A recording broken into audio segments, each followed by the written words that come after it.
Good morning, happy Sunday, or whatever day you're watching this. I've decided to do a part 4 and probably a part 5 of my holiday treat series, mostly because I forgot one of my favorites and I'm a little embarrassed with myself. But it is going to be Kit Kat Christmas bars. They don't really look like regular Kit Kat bars, kind of. I don't know why they're called Kit Kats because they do have a different taste. I guess it's similar, but they're super good, and so I'm going to need you to trust me on that. So this is going to be done in a few different stages. So there's no baking, but we do have to let things set for a little bit after they're cooked. So we're going to make our filling first. So we need 2 sticks of butter. It's the holiday season. Nothing is healthy. Accept it and move on, and you'll be a happier person. We'll do 1. It doesn't matter. This is going on the stove, so it doesn't matter if it's room temperature or not. It's going to get melted. And I never remember to take my butter out of the fridge, nor do I have the patience for it. So it's a win-win for me. Okay. Come on. We need a half a cup of milk. In this case, lactose-free, because your boy's body hates him. Good. And my cat just came running because she thinks she gets the milk now. No. Sorry, little girl. Not happening. No. Alright. We need a 1/3 cup of granulated sugar or white sugar and 1 cup of packed brown sugar. I use a light brown for this. It probably doesn't matter if you want to use dark brown. Light brown is kind of just the standard. So if that's what you have, use it. I'll probably give a sweeter flavor. These are also very sweet just to begin with. You can see the amount of like richness that's going in here. Spilling the brown sugar on your counter as you're doing this is required, so make sure you do that. These are super sweet, so this is going to make a 9x13 pan, but you can cut them into smaller chunks and have them go a long way. They're really sweet. You don't need a lot of them, even if every time I make them I do want to eat the entire pan at once. I'd be a very not well Brandon after that. So almost done. I should have done this before I started filming. I'm sure this is not the most exciting thing you've ever seen. Spilling more brown sugar on your counter is required. They just won't work if you don't do that. There's that. I'm just going to take this extra. Yes, I cleaned my countertops before I started this. Okay.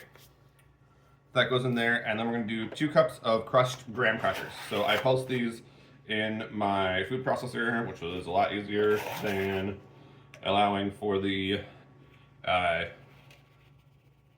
other way of doing it, which is with like a rolling pin. So this is basically just all of this that's going in. Yep, that's good. That was about a pack and a half-ish of graham crackers. The food processor is back there. It's fine. Okay, so all of this is now going to go on the stove. We are going to bring this to a boil, reduce the heat a little bit, and then let it cook for 5 minutes. We're going to stir continuously, not the entire 5 minutes, but we're going to stir pretty often or whisk it. It will be a grainy texture because you've got the graham crackers in there. They're not going to dissolve. It's going to help give a crunch to the bars later on. So bring this to your stove, get it all melted, bring it to a boil, let it cook for 5 minutes, and then remove from the heat. And I'll come back with you once we are ready for that step. Okay? Go get some coffee or something. I forgot we can be productive while we're cooking our stuff on the stove over there. You're going to need a 13x9 pan. I have sprayed mine with cooking spray and then put a layer of parchment paper and then spray the top of that as well. This is going to help later on when this is all done and set. I can just lift it out and cool it rather than trying to cut within the pan, which doesn't make it as pretty if you're trying to give it away. If it's you in your house, do whatever. You're going to need Clubhouse crackers or club crackers. These are from Aldi. They work just fine, or any generic brand that you get. Don't need to do the brand name. But if that's your jam, if that's all you can find, go for it. I feel like they have like a reduced fat or somewhat healthier version of these. Don't bother with this. Like, again, we've got butter and sugar. We're putting chocolate and peanut butter and butterscotch in this later. Like, this is not a healthy thing. You don't need to mess with your crackers. Live a little. I say as the person who needs to go to the gym but doesn't go to the gym. It's fine. It's the holidays, right? Okay, so we're just gonna layer these in the bottom of your 13x9. There are going to be, I think, 3 layers of these total.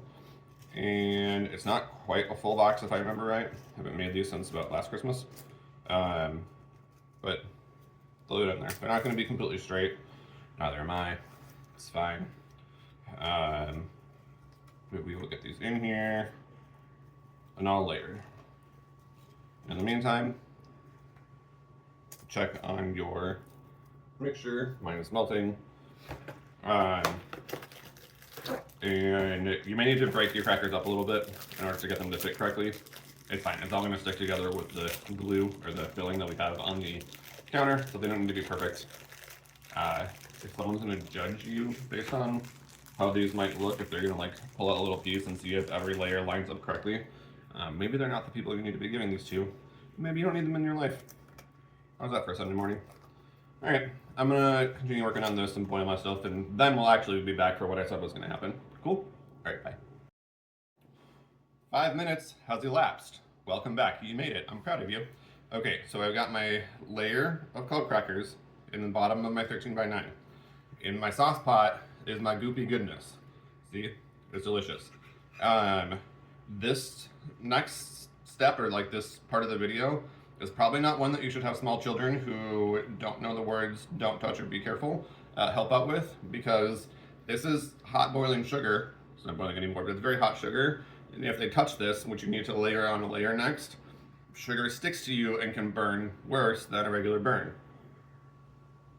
You've been warned. You're gonna pour half of this over a little bit slowly, because you don't want to disturb your layer of graham crackers, or not graham crackers, club crackers. I'm always really bad at measuring whatever half is. It's fine. This is messy. It is what it is. Okay. And then from here, I have my offset spatula. Use whatever you have. I'm just going to spread this out. Make sure it gets all the edges. And is in a somewhat even layer.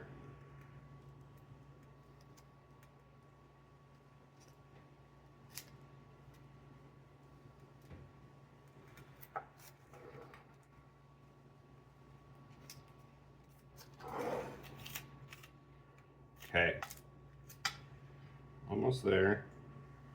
So once this is spread out and as even as you can get it, or that looks good to you, I guess, if you want it to be uneven, I don't know, live your best life. You are then going to do another layer of the club crackers. And then you're going to pour the other half over, smooth it out, and do one final layer. So yes, 3 layers of club crackers, bottom, middle, top. And then when we're done, this is going to go into the fridge until it's set. Probably like an hour or so. We have to put melted chocolate and stuff on this afterwards, so cool enough to where that's not going to continue to be melted once you put it on. So I'm going to finish this up. You go ahead, do your own, and I'll come back in about an hour or so when this is set. Spoiler alert, I'm probably going to start part 5 while this is going, because magic. Be back. And poof, they have set. Okay, in this bowl we have a 1/3 cup of peanut butter, 1/2 cup semi-sweet chocolate chips, 1/2 cup butterscotch chips. We are going to microwave this about 30 seconds or so at a time until it is melty, and then we'll come back. Hold please. And we're back. Okay, so this took about a minute total. So it's all nice and creamy and looks chocolatey, but surprise, there's peanut butter and butterscotch in there. Okay, so we are just going to spread this over our set bars. Because you know, here in Minnesota, we like to have our caffeine bars. So, you know, we're just gonna get some ready and just have the townsfolk over. You know, Betty and Bob and, you know, odd folks. So, okay. There's that. My offset spatula to spread over. It'll be a fairly thin layer, but should cover completely. And once this is done, you are then going to let this set again. There is another step that I almost just forgot about, but it is optional. So, I'm not sure if you're aware, but there are sad people in the world who are allergic to peanuts, and we, you know, would prefer them to stay alive. So, we are going to top this with some crushed peanuts, just as a signal that there's peanut butter in here, because otherwise someone might not be able to tell. Also adds a nice little decorative flair. You don't have to do it, but I think it adds a nice little, I don't know, crunch, I guess, on top of the crunch that's already there from the crackers. So we're gonna do that.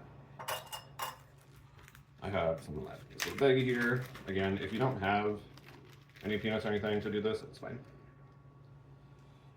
So just a light layer. I'm not looking for this to like cover them entirely by any means. Just enough. Great. That's all I'm doing. All right, we'll be back once these have set and I can cut them, and I'm gonna eat one or 5 because I forgot how good these are and I really want one. Okay, bye. Hello, hello. All right, it has been some time. I don't know how long, but our bars are set. Everything pops out of the pan real easy. And now, in theory, you can peel this down and cut things. I'm not gonna do all of this right now. Yep, set. It wants to stick. That's why spraying things is important. Okay, we're gonna cut into our bars. Nice and crunchy.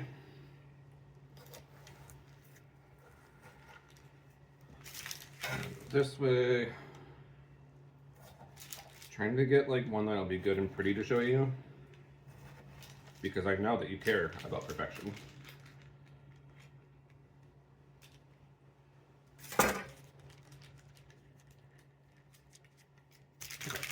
Come on now.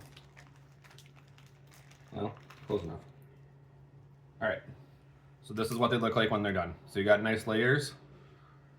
My filling was kind of even that time. And